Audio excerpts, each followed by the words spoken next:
To whoever this may impact, sometimes our lives have to be completely shaken up, changed, and rearranged to relocate us where we're really meant to be. Sometimes, change feels like loss, transformation is scary, and sometimes, to discover the best versions of ourselves, we must let go of absolutely everything that's holding us down. Welcome to I Missed Me, your new safe space. I'm excited to form a part of your healing journey.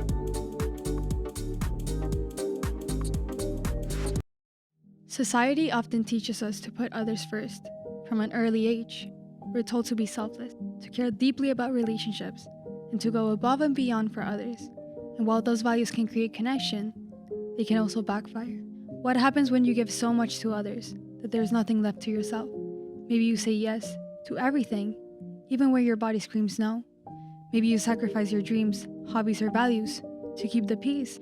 And maybe you silence your voice because you're scared of conflict or rejection. Every time you betray yourself for someone else, you look away from the person you're meant to be. Our brains are fascinating.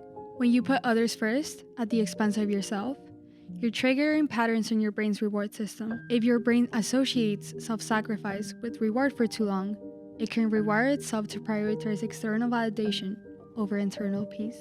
This is why it becomes so hard to prioritize yourself. You're literally fighting against your brain's programming.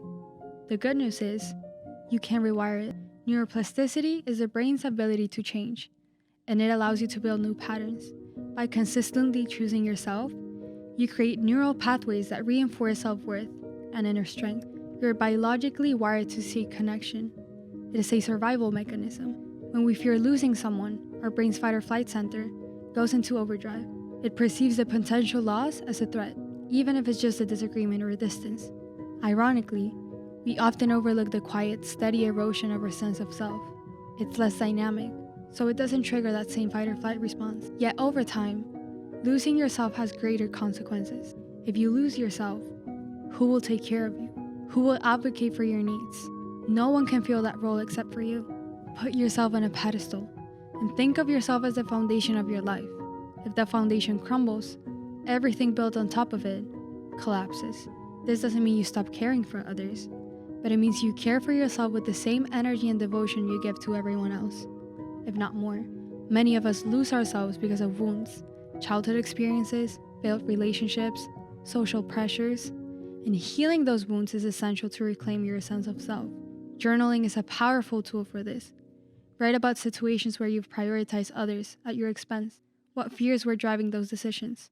Boundaries are your way of saying, this is where I end and this is where you begin. They're not walls, they're fences, and they're fences with gates that you control. What activities make you feel alive? Maybe it's painting, hiking, or simply reading a good book. Reintroduce those to your life as acts of self-love. Healing doesn't have to be a solo journey. Therapists, support groups, or even trusted friends can help you navigate this process. Fear is a powerful emotion, but it's also moldable. If you spent your life fearing the loss of others, you can redirect that energy. Instead of asking, what will happen if I lose them? Ask yourself, what will happen if I lose myself in the process? Who will I be if I no longer recognize my own values, dreams, and boundaries? When you redirect your fear, it becomes a compass pointing back to your true self. When you prioritize yourself, you activate the brain's parts responsible for self-reflection and inner alignment. By making time for yourself, you're literally reshaping your brain for a more grounded, authentic life. Losing yourself is the ultimate loss, but it is preventable. By prioritizing your own well-being, values, and joy, you ensure that you'll never lose the most important relationship you'll ever have, the one with yourself. Being more scared of losing yourself isn't about fear, but it is about empowerment. It is a commitment to honor the incredible, unique person you are. One of the main reasons we lose ourselves is because we stop trusting our own instincts. We defer to others for validation, advice, or approval, because somewhere along the lines, we were taught that our own judgment isn't enough. Rebuilding self-trust is crucial to staying connected to yourself. Honor small commitments to yourself. If you tell yourself you'll wake up early to meditate or take a walk, follow through. Every small promise you keep reinforces the belief that you can rely on yourself. Listen to your intuition. Your gut instincts aren't random. They're the vagus nerve, which connects to your brain and gut, and they play a role in sending signals that guide decision making. Pay attention to that gut. Forgive your past mistakes. Losing yourself often comes with regrets, moments where you compromised your values or stayed silent when you should have spoken up. Self-trust grows when you forgive yourself for those moments and commit to doing better moving forward. Trusting yourself is the anchor that keeps you steady in the storm of life. One of the reasons losing yourself feels so insidious is because it often happens gradually. It's not like flipping a switch. It's more like a slow dimming of your inner light. Maybe it started with small compromises, like saying yes to something you didn't want to do. But then, over time, you started second-guessing your choices. Eventually, you might not even recognize your own wants, needs, or values. The slow erosion of self is why it's so important to check in with yourself regularly. Journaling, meditating, or even having a heart-to-heart with yourself can help you identify where you've been slipping. Awareness is the first step to reclaiming what's been lost. When you prioritize yourself, the people around you benefit too. Think of yourself as a beacon of light. When your light is bright, it illuminates everything around you. But if you let it dim by neglecting yourself, not only do you suffer, but those who depend on you lose that light as well. In relationships, prioritizing yourself sets the standard for how you deserve to be treated. It inspires others to respect your boundaries. At work, when you advocate for your needs, whether it's time off or a workload adjustment, you set an example of self-care. One common fear that keeps us from putting ourselves first is the fear of being too much. We worry that if we advocate for ourselves, others will think we're selfish, demanding, or difficult. But who defines what too much is? Why should their definition matter more than your well-being? The truth is, people who genuinely care about you will respect your needs. And those who don't, they will likely be benefiting from your lack of boundaries. By refusing to dim yourself to make others comfortable, you attract people and opportunities that align with your true self. You give others permission to do the same for themselves. We've been conditioned to think that prioritizing ourselves is selfish. But what if we reframe it as love? Imagine someone you deeply care about, a best friend, a sibling, a partner. If they were exhausted, depleting, or feeling lost, wouldn't you encourage them to take a step back and care for themselves? Would you see that as selfish or as necessary? Loving yourself enough to prioritize your needs isn't selfish. It is an essential act of care that allows you to show up for others in a healthier, more meaningful way. Have you ever noticed how much lighter it feels when you're in alignment with yourself? Alignment is when your thoughts, actions, and values all move in the same direction. When you're out of alignment, when you're constantly compromising yourself, you feel drained. But when you're in alignment, your brain functions more efficiently, your decisions feels clear, your energy level rises, and you experience a deep sense of flow. Getting into alignment starts with asking yourself one powerful question. Does this feel true to me? And if the answer is no, it is time course to correct. Self-trust requires active participation in your own life. It's about being present in your choices rather than operating on autopilot.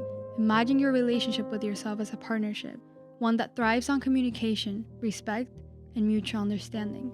To strengthen this bond, prioritize curiosity over judgment when reflecting on your decisions. Notice how your body reacts to different situations. Your physical and emotional responses often provide clues about what feels right or wrong, even when your mind struggles to articulate it. These cues, like the sensation of tension in your chest or the ease of a deep breath, are markers of alignment or its absence. Living authentically is an ongoing practice of honoring your individuality, and it is less about perfection and more about integrity, making choices that reflect who you are, even when they defy expectations. Authenticity may sometimes feel uncomfortable, especially in environments where feeling comfortable is the norm, but it's also liberating. Boundaries are a powerful tool in maintaining this authenticity. Think of them as the guardrails that protect your mental and emotional space. Setting clear boundaries doesn't just keep out negativity, it also creates room for the things that truly matter to you. Redefining your relationship with self-care is equally essential. Self-care isn't always indulgent or glamorous. It is often found in the quiet discipline of showing up for yourself. It is saying no when it's easier to say yes, asking for help when you need it, and creating space for rest, even when the world demands constant productivity. A key part of self-reclamation is rediscovering joy, not as a fleeting emotion, but as a state of being.